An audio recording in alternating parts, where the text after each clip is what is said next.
Inspirational Creatives, episode 186. Welcome to Inspirational Creatives. I'm your host, Rob Lawrence. Join me every Friday as I chat with successful artists, producers, and creative entrepreneurs who share powerful stories and strategies. They can help you to create the life that you want.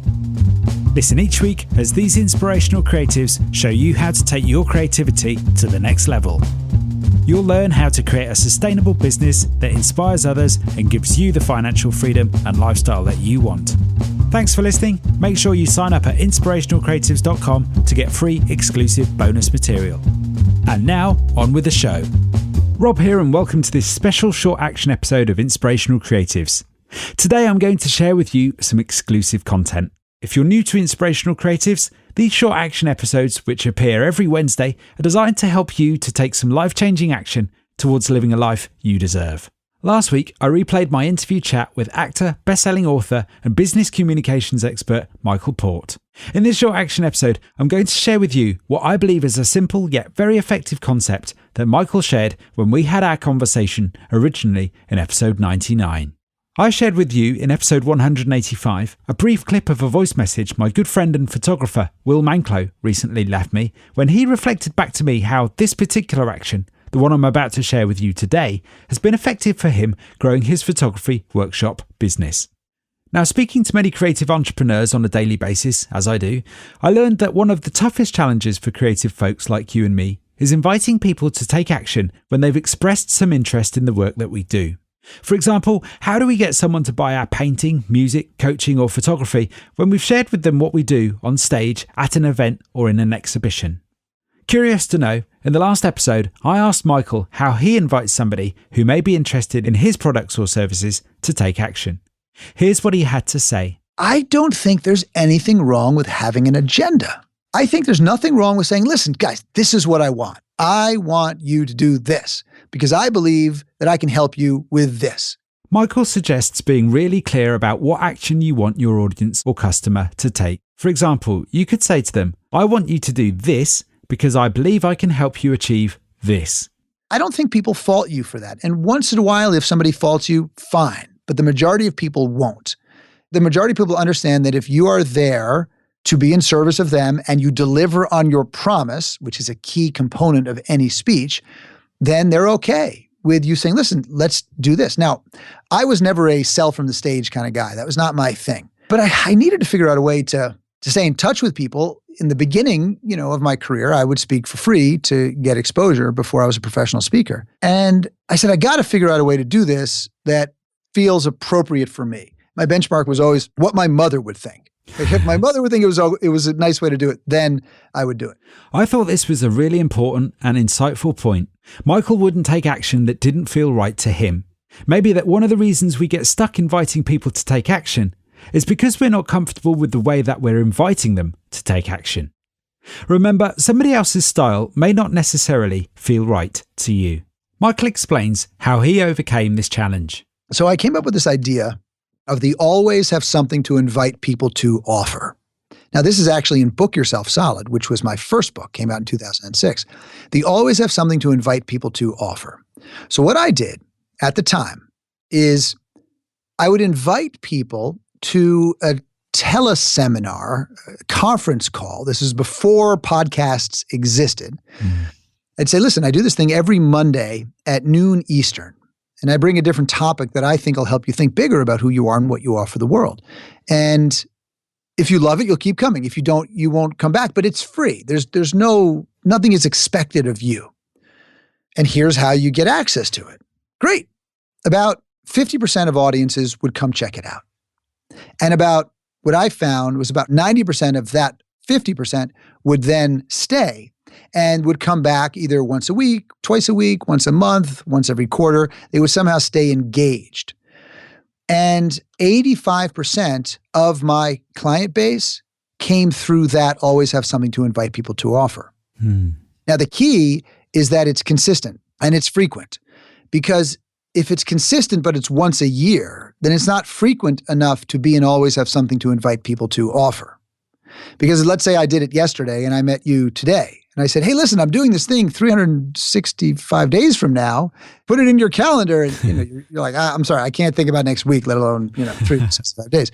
So it needs to be frequent enough to make it worthwhile. And of course, a podcast like you do and like I do with Steal the Show is just that thing. It is an always have something to invite people to offer. And there's lots of different types of always have something to invite people to offers that you can make. And the key is that you are able somehow to continue to communicate with them, get access to them, permission-based access, but just be really upfront and honest about it.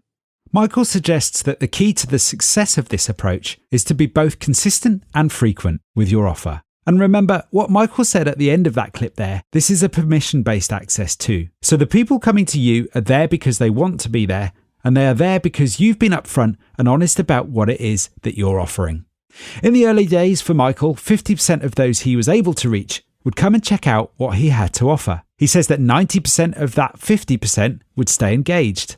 85% of Michael's client base came from these consistent and frequent opportunities to connect with his own audience.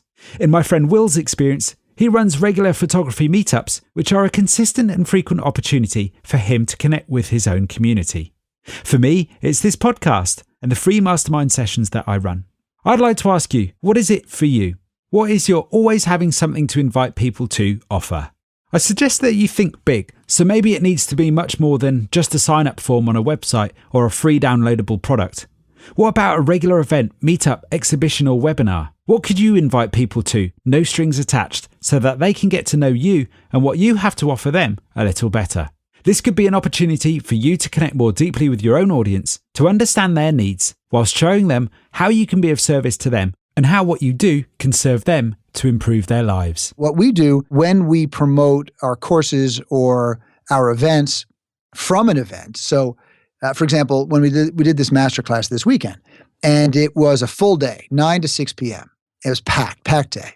And what I tell them, I say, listen, here's what we're going to do throughout the day. The very last 30 minutes of the day, Amy's my partner, we're going to introduce you to the next steps. Here are the other things you can do with us. You don't have to come to that if you don't want to, but that's when we're going to do it.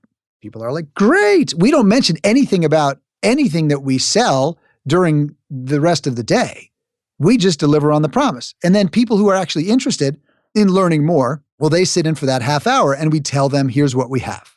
Simple. If we do webinars where we're selling, we'll do one webinar. We say, look, this is a 2-part series. One webinar is all the content that is relevant to, say, this event that we're putting on. It's educational. And then the second one is just about the actual event, so that we'll tell you more about it. If you have questions about it, it will tell you how to sign up for it. We'll tell you the price point, all of those kind of things. And then there's always a smaller number on the second one because there's a group of people that won't come to anything, but they like coming to the webinars. And that's great. That's fine. They'll go out and spread the message. Just like, I just started a podcast 29 days ago in conjunction with the launch of the book. And right before I got on this, I was looking at my stats. And in the first 29 days, we have 49,708 downloads.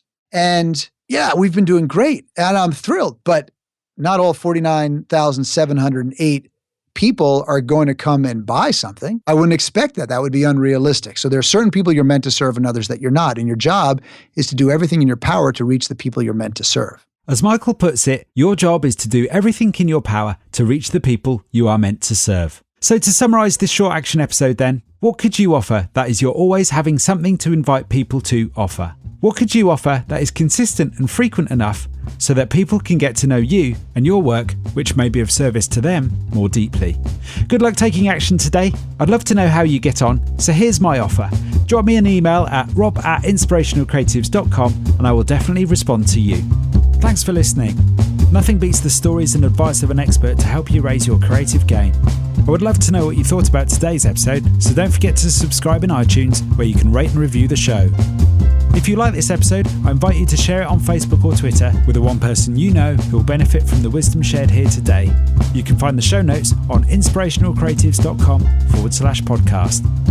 If you have a burning question or a great idea for a guest, head on over to inspirationalcreatives.com/contact, where you can connect with me there.